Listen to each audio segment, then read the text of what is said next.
Halo teman-teman, hari ini aku mau petik beberapa jenis buah yang ada di sekitar rumah aku. Yuk ikut aku. Pertama, aku mau cek buah naga dulu. Walaupun musim hujan, ada satu buah yang udah agak merah. Walaupun belum merah sempurna, tapi ini udah bisa dipetik teman-teman. Wah, nanti kita makan ya buahnya di akhir video. Di jalan, aku nemu jamur barat. Wah, lumayan nih, walaupun hanya satu biji, bisa dicampur dengan mie instan. Hehe. Aku udah sampai di pohon sirsak. Pohonnya ada di tengah sawah dan beberapa buahnya sudah bisa dipanen. Walaupun belum matang, tapi bisa kita petik karena bisa matang setelah disimpan 2 sampai 3 hari. Tim aku langsung gercep buat petik. Karena kalau telah diambil, buahnya pada dimakan kelelawar. Wah, buahnya lumayan gede teman-teman. Ini jenis sirsak asam manis. Ada juga jenis sirsak yang manis, tapi sekarang belum berbuah. Lanjut petik jambu biji. Akhirnya jambu biji di rumah aku sudah berbuah dan ada beberapa yang udah matang. Ini jenis jambu biji merah. Pohonnya tumbuh sendiri teman-teman. Walaupun tanpa ditanam dan dipupuk, bisa menghasilkan buah yang melimpah. Oh iya, aku ada rencana buat kebun mini di belakang rumah aku. Aku akan tanam bibit sayuran dan beberapa jenis buah. Wah, baru dipetik di bagian bawah aja udah dapat lumayan banyak nih. Seger banget kan buahnya? Lanjut ke buah delima. Teman-teman ada yang belum pernah makan buah delima nggak? Pohon delima ini berbuah hampir sepanjang tahun loh. Nih, lihat buahnya sampai kebelah gini karena memang jarang dipetik. Langsung aja kita petik. Pohon delima umumnya berduri, jadi hati-hati ya teman-teman. Kita petik yang udah berwarna kuning dan berukuran besar. Wah, buah delima memang menggoda banget teman-teman. Ini jenis delima kuning. Nah, kalau yang ini buah nona atau sarikaya, masih sejenis dengan buah sirsak. Aroma daunnya juga mirip, tapi kalau buah nona dominan manis. Pohon sarikaya bisa bertahan dalam kondisi kekurangan air loh. Jika musim panas dan gak ada air, daunnya akan berguguran semua. Ketika mulai musim hujan, pucuk baru akan tumbuh dan langsung berbuah. Ini dia hasil hari ini. Buahnya ada beberapa macam dan warnanya bervariasi. Yuk, saatnya kita makan buahnya. Kita makan yang matang-matang aja ya. Dimulai dari buah delima. Isinya berwarna merah dan rasanya manis. Bisa juga dibuat jus. Seger banget loh. Bijinya juga bisa langsung dimakan. Kalau jambu biji mungkin semua udah tahu rasanya seperti apa. Jambu biji biasanya dijadikan obat diare. Tapi jangan kebanyakan ya, nanti bisa susah BAB. Hehe. Sekarang kita coba buka buah naganya. Kalau masih agak hijau gini, biasanya rasanya asam manis dan warnanya merah pucat. Ada yang suka buah naga? Apalagi dibuat jus. Seger banget sih. Buah naga ada beberapa jenis. Ada yang merah dan ada yang kuning. Isinya juga ada dua macam, yaitu merah dan putih. Buah naga masih sejenis dengan kaktus. Di video sebelumnya, aku pernah panen buah kaktus loh. Rasanya juga hampir sama dengan buah naga. Buah memiliki banyak manfaat, baik untuk kesehatan tubuh maupun kulit. Teman-teman perbanyak makan buah dan sayur ya. Semoga teman-teman sehat selalu. Udah dulu ya teman-teman. Dadah! Halo teman-teman, hari ini aku mau petik macam-macam jenis sayuran untuk dimasak. Karena aku mau makan bareng di sungai dekat rumah aku. Yuk ikut aku. Pertama, aku mau petik buah kecipir. Di daerah aku ini namanya kendokak teman-teman. Buahnya berwarna hijau dan lumayan panjang. Biasanya petani menanam kecipir di pematang sawah pada saat musim tanam padi atau musim hujan agar sayur ini tumbuh subur. Sayuran ini cocok diolah menjadi masakan sehari-hari karena rasanya yang netral. Hari ini kita nggak petik terlalu banyak, cukup segini aja ya. Selanjutnya petik kacang kara. Kami di sini menyebutnya komak.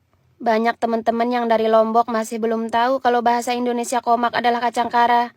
Tapi hati-hati ya dengan ranting maupun pucuknya karena mengandung bulu halus yang kalau tergesek ke kulit menimbulkan bekas luka seperti luka bakar. Lanjut, aku mau ngambil jantung pisang. Siapa nih yang belum pernah makan jantung pisang? Nanti aku kasih tahu ya cara pengolahannya. Jantung pisang yang bisa dimakan hanya dua jenis, yaitu pisang kepok dan pisang susu. Itu setahu aku ya teman-teman. Selanjutnya kita petik pucuk labu. Pucuk labu cocok banget dibuat sayur santan, sama seperti kecipir dan kacang kara. Rasanya netral, bahkan direbus dan dicolek sambal aja udah enak. Buah labu muda juga enak banget dibuat sayur santan. Rasanya seperti terong tapi ada manis-manisnya. Aku juga tanam pare katak. Di desaku namanya pria gronong. Ini jenis pare liar yang biasa tumbuh di sawah maupun di kebun. Nah, kalau yang ini namanya okra teman-teman. Di sini ada dua jenis yaitu okra merah dan okra hijau. Kebetulan jagung manis di sawah juga sudah bisa kita panen. Nanti aku membuat perkedel jagung manis. Pohonnya nggak banyak, hanya untuk sekedar konsumsi pribadi aja ya. Karena sebagian juga belum ada isinya, jadi aku pilih yang besar. Di daerahku harga jagung manis cuma 1.500 sampai 2.000 perak. Itu pun sudah di pasar teman-teman. Rata-rata semua petani di sini menanam padi pada saat musim hujan. Kalau tanaman jagung pada saat musim panas karena tidak terlalu membutuhkan air berlebih. Selanjutnya kita mulai bersihkan sayurnya satu persatu. Pucuk labu dikupas seperti ini karena di batangnya ada bulu-bulu halus yang harus dibersihkan. Kalau buahnya cukup dibelah seperti ini aja, seperti terong unyil. Kalau kecipir gampang, tinggal diiris kedua ujungnya kemudian dipotong-potong seperti ini. Begitu juga dengan kacang kara, karena rata-rata buahnya masih muda, jadi tekstur kulitnya masih lembek dan mudah matang. Kalau pare liar nggak ada yang dibuang, karena bijinya masih muda jadi tinggal dimakan aja. Okra hijau teksturnya seperti cabai hijau besar, rasanya juga mirip, cuma cabai hijau ada pahitnya. Nah, kalau jantung pisang sebagian besar yang diambil adalah isinya. Sebelumnya kita buang dulu bagian yang mulai tua, karena alot kalau dimakan. Kemudian kita buang kepala putiknya. Gampang banget, tinggal kita tarik melalui ujung atasnya. Kalau yang masih muda gini tinggal dibelah aja, karena harus direbus dulu sebelum dipotong-potong. Kemudian jagungnya kita kupas. Wah, isinya kelihatan fresh banget. Enak banget nih dibuat jasuke, tapi lain kali aja ya teman-teman. Kalau jagung yang biasa ditanam petani rasanya kurang manis dan kadang alot juga. Jadi bedakan ya antara jagung sayur dan jagung biasa. Kalau udah cukup tinggal kita ambil isinya dengan cara diiris seperti ini. Harus sampai benar-benar bersih ya biar nggak kebanyakan nempel di bonggolnya. Saatnya kita buat bumbu pertama. Ini bumbu untuk pergedelnya. Kalau bahannya opsional ya tergantung daerah masing-masing. Aku juga tambahkan bawang muda biar lebih enak. Kalau sudah, kita campur di jagungnya, kemudian kita tambahkan telur. Aku biasa pakai 3-4 biji tergantung banyak jagungnya. Kalau ini wajib ya teman-teman. Setelah itu kita aduk-aduk sampai tercampur merata. Tambahkan tepung, kemudian kita aduk-aduk lagi. Gampang kan teman-teman? Jantung pisang yang tadi kita rebus dulu. Jangan lupa tambahkan garam ya. Usahakan rebusnya jangan terlalu lama. Kalau udah mulai lembek, langsung kita angkat dan tiriskan. Pergedelnya juga kita goreng. Maafkan wajan yang buruk ini ya teman-teman. Hehe. Kalau udah kuning kecoklatan tinggal dibalik aja. Ini dia pergedelnya. Ada yang mau nggak? Lanjut ke bumbu yang kedua, yaitu bumbu sayur santan. Bumbunya nggak jauh beda dengan yang tadi. Cuma balik lagi sesuai selera masing-masing ya. Bumbu yang tadi aku masukkan ke santan kelapa. Usahakan kelapa asli ya, bukan yang instan. Kalau udah mendidih, baru deh kita masukkan sayur-sayur yang tadi. Terakhir kita masukkan jantung pisangnya.